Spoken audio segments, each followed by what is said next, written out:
ಬಿಡೋದಕ್ಕೆ ಈಗ ವಾಪಸ್ ಬರುತ್ತೆ ಥರ ಆಗ್ತದೆ.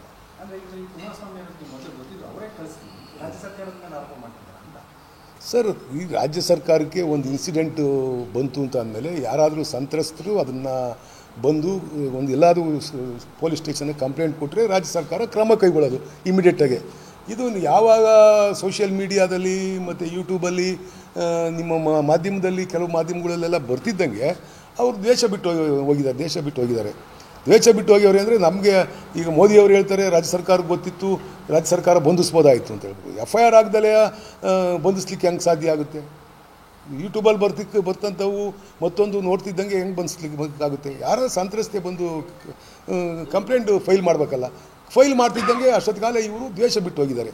ಅದೆಲ್ಲ ಗೊತ್ತಿದ್ದು ಕೂಡ ಕೇವಲ ಅಪಾದನೆ ಮಾಡಬೇಕು ಅಂತಕ್ಕಂಥ ಒಂದೇ ಕಾರಣಕ್ಕೆ, ರಾಜ್ಯ ಸರ್ಕಾರದ ಮೇಲೆ ಗೂಬೆ ಕುಂಡಿಸ್ಬೇಕು ಅನ್ನೋ ಒಂದೇ ಕಾರಣಕ್ಕೆ ಇವರು ಈ ರೀತಿ ಅಪಾದನೆ ಮಾಡ್ತಾವ್ರೆ. ಬಿಟ್ಟರೆ ಇದರಲ್ಲಿ ತಿರುಳಿಲ್ಲ.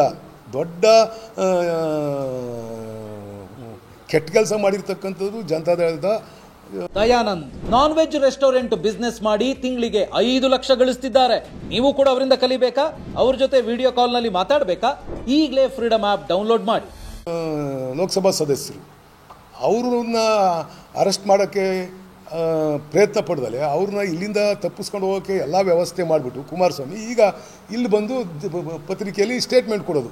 ಅಲ್ಲಿ ಇದಾಗಿತ್ತು ನೋಡಿ ಅಂತ ಯಾವ್ಯಾವುದೋ ಹಿಡ್ಕೊಂಡು ಏನೇನೋ ಇವನು ಯಾರೋ ಕಂಪ್ಲೇಂಟ್ ಕೊಟ್ಟವನೇ ಅವನು ಯಾರೋ ಕಂಪ್ಲೇಂಟ್ ಕೊಟ್ಟವನು ಅಂತ ಇಲ್ಲದ ಅಪಾದನೆಗಳು ಮಾಡ್ಕೊಂಡು ಸುಮ್ಮನೆ ಈ ಸಂತ್ರಸ್ತರಿಗೆ ಆಗಿರ್ತಕ್ಕಂಥ ನೋವು ಮತ್ತು ಅವರು ಆಗಿರ್ತಕ್ಕಂಥ ಅವಮಾನ ಎಲ್ಲ ಮರೆಮಾಚಕ್ಕೆ ಡಿ ಕೆ ಶಿವಕುಮಾರ್ ಮೇಲೆ ಹೇಳ್ಬಿಟ್ಟು D K Shivakumar pen drive release ಮಾಡವ್ರೆ, ಅವ್ರನ್ನ ಅರೆಸ್ಟ್ ಮಾಡಿ ಅಂತ ಹೇಳ್ಕೊಂಡು ಹೊರಟಿದ್ದಾರೆ. ಬಿಟ್ಟರೆ ಇದರಲ್ಲಿ ಈ ಪೆನ್ ಡ್ರೈವು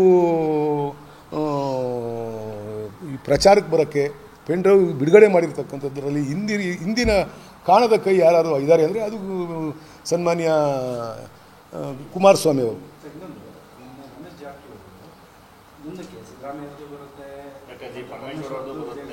ಶ್ರೀ ರಮೇಶ್ ಜಾರಕಿಹೊಳಿ ಯಾವ ದೊಡ್ಡ ಮನುಷ್ಯ ಅಂತ ಹೇಳ್ತೀರಿ?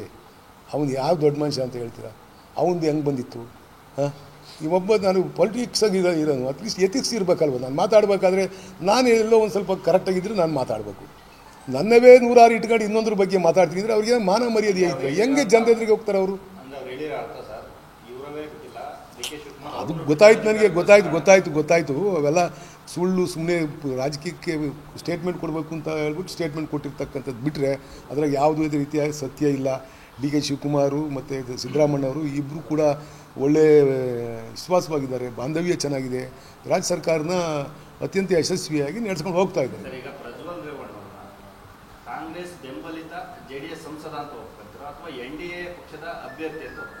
ಸರ್, ಅವರು NDA ಹೋದ್ಮೇಲೆ ಕಾಂಗ್ರೆಸ್ ಬೆಂಬಲಿತ ಅಭ್ಯರ್ಥಿ ಹೆಂಗಾಗ್ತಾರೆ? ಅವರು NDA ಜೊತೆ ತಗೊಂಡು ಅವರಿಬ್ಬರೂ NDA ಮತ್ತು ಅಲಯನ್ಸ್ ಮಾಡ್ಕೊಂಡವ್ರೆ. ಅಲಯನ್ಸ್ ಮಾಡ್ಕೊಂಡು ಕುಮಾರಸ್ವಾಮಿನೂ ಅಲಯನ್ಸಲ್ಲೇ ನಿಂತಿದ್ದಾರೆ, ಮಂಜುನಾಥ್ ಅವರು ಅಲಯನ್ಸಲ್ಲೇ ನಿಂತಿದ್ದಾರೆ.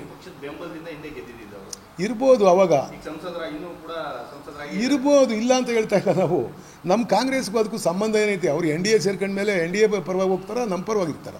ಈಗ ಯಾರ ಜೊತೆಗೆ ಚುನಾವಣೆ ಮಾಡಿದ್ರು? ಕಾಂಗ್ರೆಸ್ ಜೊತೆ ಚುನಾವಣೆ ಮಾಡ್ಯಾರ?